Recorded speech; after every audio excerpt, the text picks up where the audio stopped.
चलिए आज मैं आपको एक कहानी सुनाती हूँ। शायद ये कहानी सुनकर आपको समझ आए कि आपको ज़िंदगी में क्या करना है और क्या नहीं करना है। एक गांव में मोहन नाम का एक किसान रहता था। वो बहुत मेहनती तो था, लेकिन स्वभाव से बहुत कठोर और स्वार्थी था। किसी की मदद करना उसे बेवकूफ़ी लगती थी। अगर कोई गरीब उसके दरवाजे पर आता तो वो उसे डांट कर भगा देता था। एक साल मोहन ने अपने खेत में बीज बोए, लेकिन उसने बीज डालते समय मन ही मन में कहा, किसी का भला करने से कुछ नहीं मिलता, बस अपना फायदा देखो।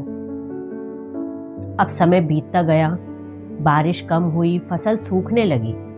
मोहन परेशान हो गया। उसने भगवान से प्रार्थना करी, लेकिन मन में कोई सच्चा भाव नहीं था। उसी गांव में रामू नाम का एक और किसान रहता था। वो गरीब था, लेकिन दिल का बहुत अमीर। वो हर किसी की मदद करता, चाहे उसके पास खुद कम ही क्यों ना हो।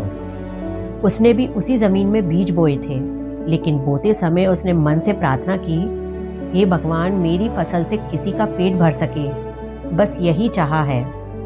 कुछ महीनों बाद चमत्कार हुआ। रामू के खेत में हरी भरी फसल लहलाने लगी, जबकि मोहन के खेत में ज्यादातर फसल बर्बाद हो गई। मोहन ये देखकर हैरान रह गया।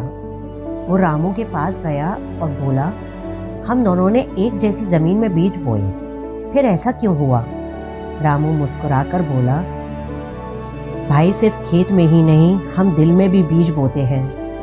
मैंने प्यार, दया और सच्चाई बोई, और तुमने स्वार्थ और घमंड। ये सुनकर मोहन की आंखों से आंसू बह निकले।